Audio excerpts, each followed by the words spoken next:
Lads. Lads,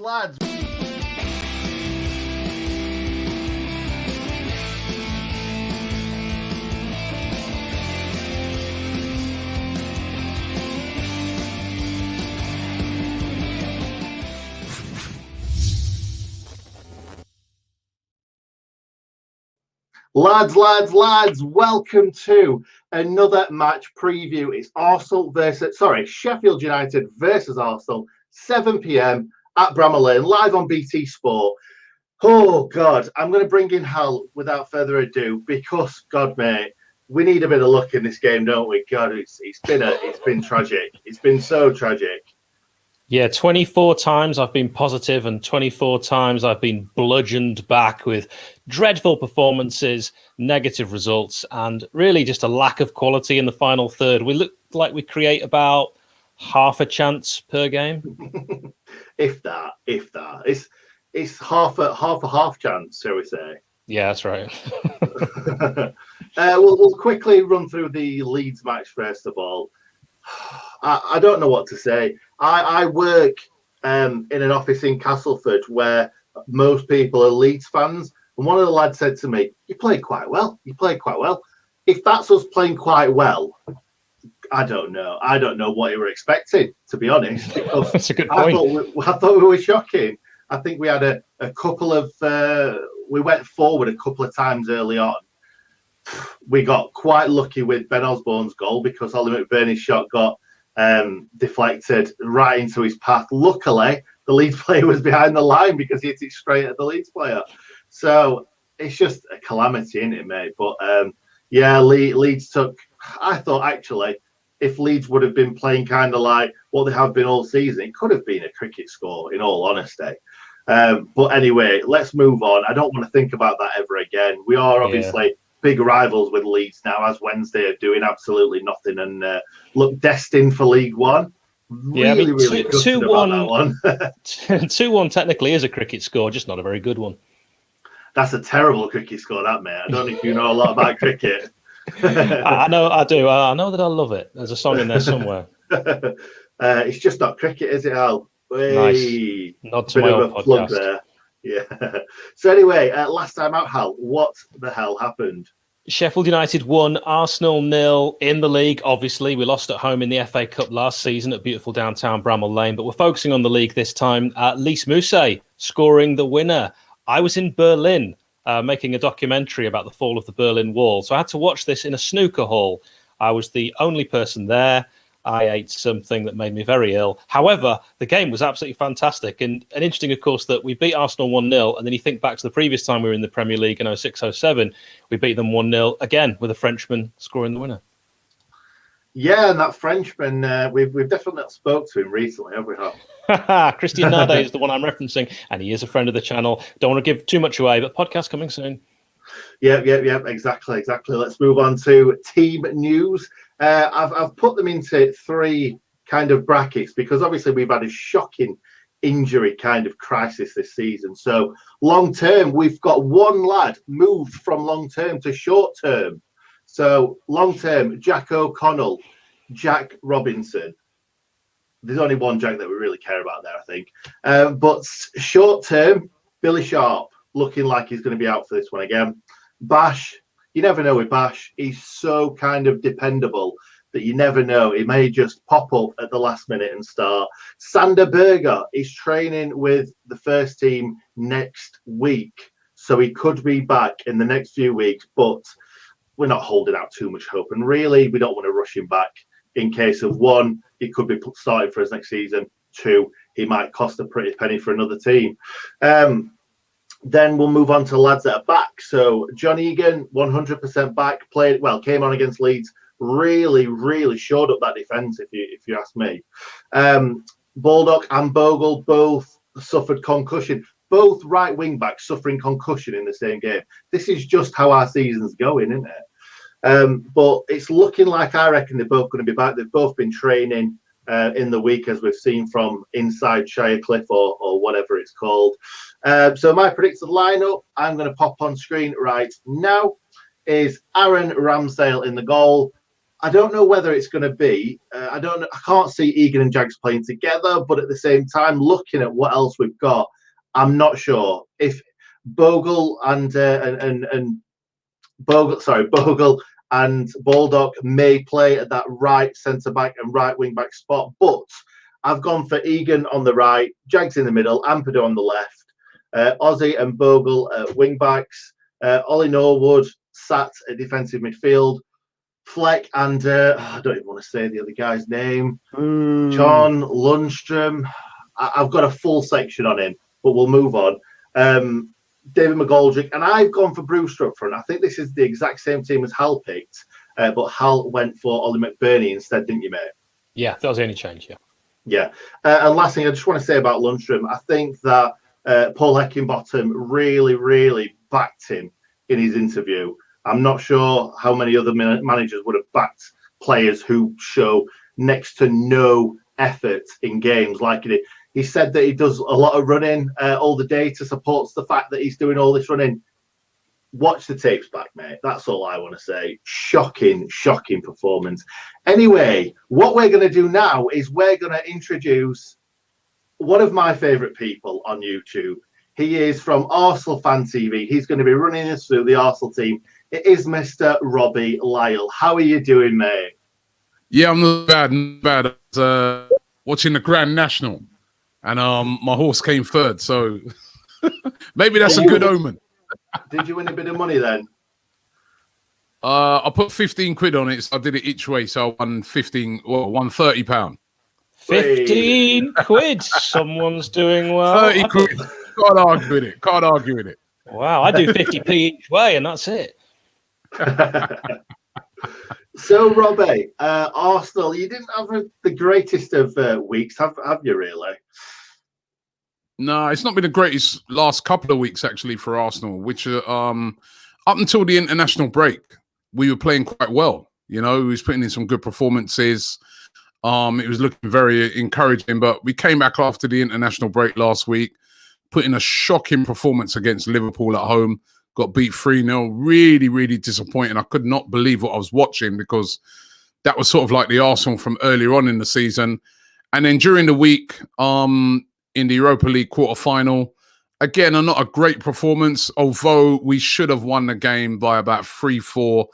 We had so many chances that we didn't take, but eventually did get a goal, went 1-0 up, but then, you know, conceded a last-minute goal, and it's all to play for now next week. I think, if I'm being honest, with a lot of Arsenal fans, the game on Thursday night, which if we win that, if we go through on that, we go through to the semi-final, it's all on that. The game against Sheffield United, no disrespect, but it's not of much importance really, because I'd say more importance confidence-wise. But, you know, in the league, we've been very poor in the league, and because of our loss against Liverpool, chances of getting into the top 4 are gone. Top 6 is an outside possibility, but it really is all on the Europa League for us. So it's going to be really interesting to see what type of team goes out against Sheffield United. I do feel that changes will be made, and there'll be some players that will be rested up for that game on Thursday, because basically that game on next week, Thursday night, is Arsenal's season. If we lose that game, you know, we can't win a trophy this season. We can't get into Europe. Well, we probably won't get into European football. So that game's absolutely massive. So I can see players being rested, although still there'd be quite a strong team out, I feel, for Arsenal, because the players that will come in will still be players that, you know, I think Arsenal are going to be looking to try and play a lot of players into form. So you'd look for players like Aubameyang to start. You might see a start for Pepe. You know, I think Odegaard's good, so he'll be out. Fair, strong team, but I think there will be some players rested. And of course, we've got a few injuries with David Luiz being out, who's actually, I know people always have a little bit of a laugh at David Luiz, but he's been very good for us this season in defence. He's been solid, and you were missing Kieran Tierney as well, which, you know, he's been brilliant for us this season. So those are 2 big misses in the Arsenal lineup. David Luiz, for me, every time he plays against us, he has a stormer. You just when you're actually there at the game and you're watching what he does and his movement, and you can tell that he's been a top quality player in the past. You know what it is with David Luiz? Yeah, you know what it is with David Luiz, right? He's like, he can be a very, very good player. But you know that he's also got that mistake in him. So like 1 in 5 games, he'll have that mistake in him. If he cut that out, he would be a top quality centre back because his passing range as a centre back is unbelievable. He's a very aggressive player. You know, I mean, he's good in the air. You know, I mean, he's good. He's a good player. But what it is, I think, that's always kind of hampered his career is that he's got that error in his game, and that's what keeps him out of that top echelon of defenders. You know, but for us this season, on the whole, he's been good, and I think he's a miss at the moment. You know, Rob Holding comes in, who's a good defender, but he again, I mean, the whole Arsenal back line have got a mistake in them, and that is what the problem. That is what the big problem with Arsenal is at the moment. We saw it the other night. You know, game we're totally dominating. Right at the end, switch off, don't get rid of the ball, make a mistake, they get an equaliser at the end. You know what I mean? Against Liverpool, I think all 3 goals were down to errors. You know, it was 0-0 at half-time, remember? All 3 goals down to errors. And then I can just look back at so many games, you know, where we played well, but mistakes have cost us. So it's been the Achilles heel of Arsenal this season, which has been mistakes at the back. And, you know, I don't expect that to change against you guys. You know what I mean? We make mistakes, man. We concede stupid goals. But if we get it right on the day, it's a team that can beat anyone. You know what I mean? That's the frustrating thing about Arsenal this season. We know that we've got some quality players. If you get it right on the day, you know, we played Tottenham a few weeks ago, absolutely outstanding, you know. But then, you know, again, you see the game against Liverpool, it's like, it's chalk and cheese. So you just don't know what you're going to get from Arsenal. No, definitely not. I know what you mean. We've probably seen that for quite a while, haven't we? Quite a few seasons. But what you're saying to me here is you think that we're actually going to get close enough to your goal for you to make a mistake. That's going to happen, mate.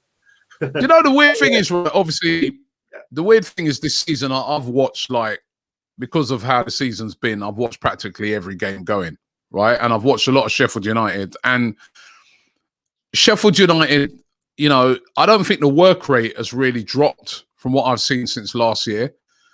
But it just seems to be that lack of quality. You know, when you know, they push every team. I know a couple of weeks ago you got turned over. I think it was a Leicester game, wasn't it? Yeah, we got turned over really badly. But I think that's the only time this season I've seen like a team really, you know, really turn over Sheffield United. Sheffield United, they put the work in, they work hard, but it's just been that lack of quality, I guess, in the final third. So, you know, but then Arsenal will give Sheffield United a chance. And so I feel Sheffield United do have a bit of a chance in this game because we will give you a chance.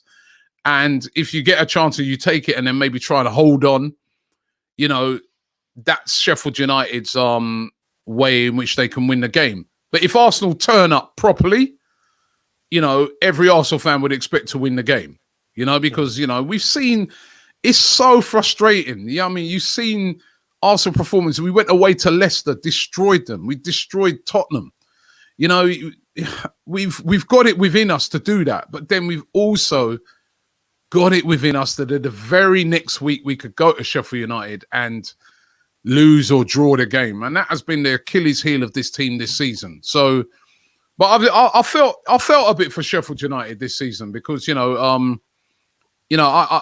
do feel that you guys, it's the bit of the lack of quality up front. And I really do feel you've missed your fans. I think if there's one team that's missed the crowd, and it happens to a lot of the teams that have really, teams that have just come up, teams like Sheffield United, the crowd's that 12th man. I've been to your place and it's loud and everybody's behind the team, no matter what the result. It's fantastic. It's like a throwback when I go to Bramall Lane. I remember you said that game when we got beaten 1-0. I was at that game. It was a night game. I remember walking up to the game. Your fans were so up for it, you know. I think, you know, teams like you've missed that, you know, and that's why it's been such a strange season, isn't it? I mean, Arsenal hardly, over the years, despite our poor performances in the last few years, we don't really lose many games at home. This season at home, we've been terrible. We've been beaten at home so many times. And that, you know, look how many times Liverpool have lost at home. So that's what tells me that this is just a weird season. And I think it's been really hard on, you know, people talk about teams like Liverpool and they haven't got their fans and that. But I think for teams like you guys, it's been even harder. And that's where I really feel it for you. Although I won't be feeling it for you tomorrow. It might be for our advantage that there's no fans there. Yeah. From everything that you've just said, Robbie, it sounds like you're a closet Blade. So I'll get you a season ticket next season. Don't worry. No, you know what it is with me, right? You know, I mean, obviously with what I do, I get to travel all around the country, and go to absolutely every ground. And I really do respect teams like Sheffield United. You know, I mean, I look at the team, I look at the investment, and how they've managed to get to the Premier League and what they did last season.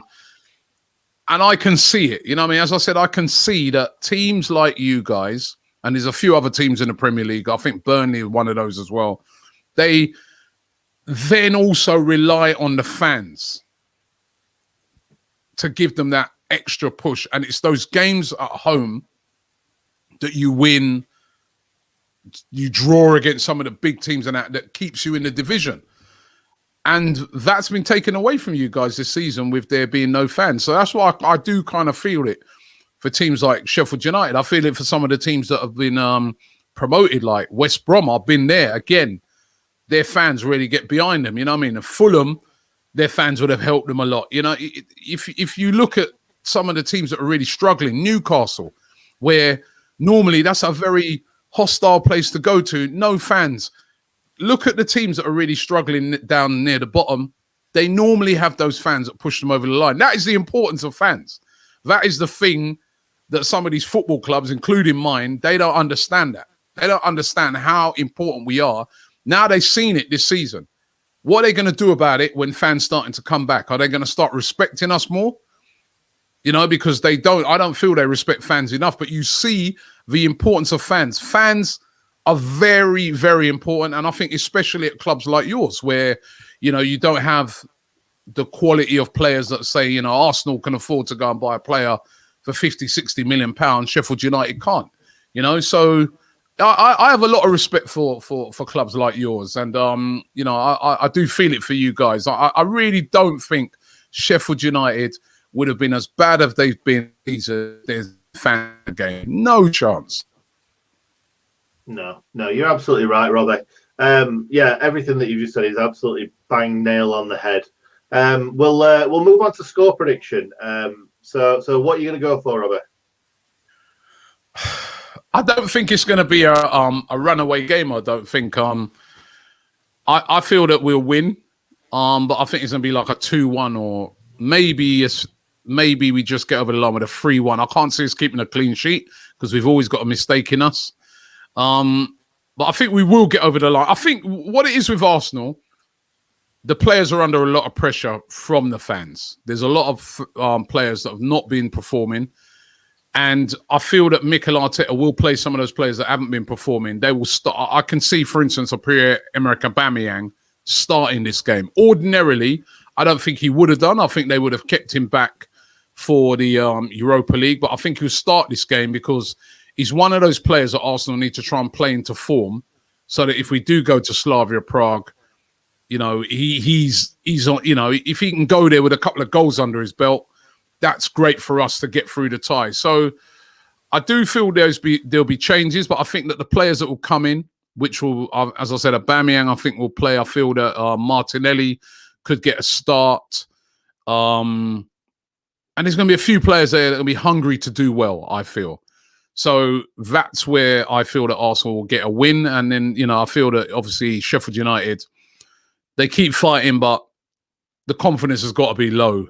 You know, if they don't get off to like a flyer or something like that, the confidence has got to be low. And Arsenal are under a lot of pressure, even though this game doesn't really mean a lot to us. They're under pressure to produce a result because we've got a very important game on Thursday. So I'd say Arsenal, but I think it will be you'll push us, but I think we'll just get over the line. Hal, what about you, mate? Well, my heart says, again, 1-0 Blades. My head says 4-6-0 Gunners. Not 6, come on. I've seen it before. It won't be 6. It won't be. You know what? The thing is, we've played games against some of the teams, like we destroyed West Brom. And, and we've had certain teams like that we've really taken. But I haven't seen that for a few weeks now. And I don't see 6. I don't see 6. I mean, I'd love to see 6, but I don't see 6. I still feel that you guys will push us. And then you've got to remember, we had that game during the week. And you guys have been rested up for a week. And, Sheffield United's a lot about energy and, pressing and working hard. We might be a little bit tired because, we've had that game during the week. And also, at the back of every single Arsenal player's mind is Thursday night next week, the second leg, because that's huge. That's our season right there, that game. If you ask any Arsenal fan, what game do you want to win? It's next week, Thursday. They take a loss against Sheffield United. As embarrassing as that would be because of your position in the league, fans would take that as long as we win next week, Thursday, and get through to the semi-final of the Europa League. So, 6, no, it's not going to be nothing like that. But, I think like a 2-1. Yeah, I agree. I think it's going to be very, very tight. I think there's going to be one goal in it either way. I've got a tiny, tiny little bit of confidence going into this. I've got no idea why. So let's just move on. Hal, memorable match. What is the memorable match that you remember from Sheffield United Arsenal? Well, you know what? Sorry, you're asking Hal. Yeah, because you lot have given us some tough games. Definitely. We have. I want to just give a quick shout out to Stephen Featley. Check out S Featley TV, which is raising money for Children's Liver Disease Foundation, a wonderful cause. A really nice chap. Yeah, really nice chap. And memorable match, Nick, I'm going to go with, we did the Nade 1-0, 30th of December 2006 in our previous Arsenal match preview. So this time I've gone with another 1-0 win at Bramall Lane, but a bit further back, 17th of January 1996, FA Cup third round, Aussie Carl Viet on 68 minutes, a thoroughly deserved Blades win as well. Arsenal were pretty much outplayed and outfought in every facet of the game. It was a long ball down the left, gave Dane Whitehouse a chance to test Andy Linnigan, remember him? And he easily turned him, got the ball to the byline, crossed it into the near post, and there was Carl Viet. He pulled off Martin Keown, gave himself a simple header from the edge of the 6-yard box. David Seaman was beaten by a Sheffield United player in the air. Can you imagine that? And the team that Arsenal put out had the likes of Seaman, Dixon, Adams, Keown, Platt, Helder, Merson, Jensen, Bergkamp and Wright. This was a strong Arsenal side. I'm not remembering none of those games. Do you know what? I was 9 and I remember jumping up and banging my shin on the seat in front. And in the old South Stand, there were them wooden seats as well. I had a bruise for about a week. Worth it, but, definitely worth it. And finally, Robert, this is a section where we talk about players that have played for both clubs. Now, this is a difficult one this week because we don't spot players a lot. Yeah, the hardest of the season. So, Robert, if you want to hazard a guess at anyone you can think of, because like I said, these are very difficult ones. We've only got 4 ourselves. Robbie, there's no shame if you don't get anyone because it really is incredibly difficult to find anyone who actually played first team games for both clubs. So no shame at all. Nick and I had to spend a while researching this. I'm thinking there's one. If anyone can get it, it's Robert. Oh man, you got me. It's tough. There's one player. There is one. Would you like us to run through them and see? Give me a clue. Give me a clue. Which one are we giving him a clue to? Hal? I think PS, the initials He didn't have a lot of hair. He didn't care. He was a striker. He played for Arsenal first. Eventually, played at the, well, I'm going to say played at the time of Paul Mason and Wright, but JVC shirt, yeah. JVC, yeah. Shall I bring it up? Yeah, my mind's gone. Paul Shaw, do you remember him, Robbie? Paul Shaw, bloody hell! We're scraping the barrel there, Robbie. That's a blast. I think that's the hardest one to get, in all honesty, because the next one that I'll bring. Actually, no, the next one's yours that I was going to bring up. Hal, do you want to guess Paul Shaw?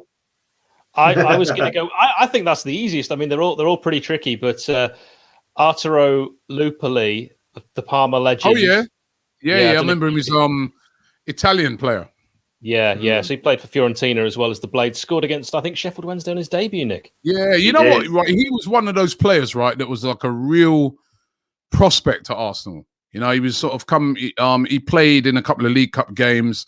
There was a lot of talk in the academy that he was like a really top finisher, but he just never quite made it at Arsenal. But yeah, I remember him. Yeah, he was. I didn't realise he played for Sheffield United. He was on loan there, was he? Yeah, only on loan. Spell, yeah. Okay.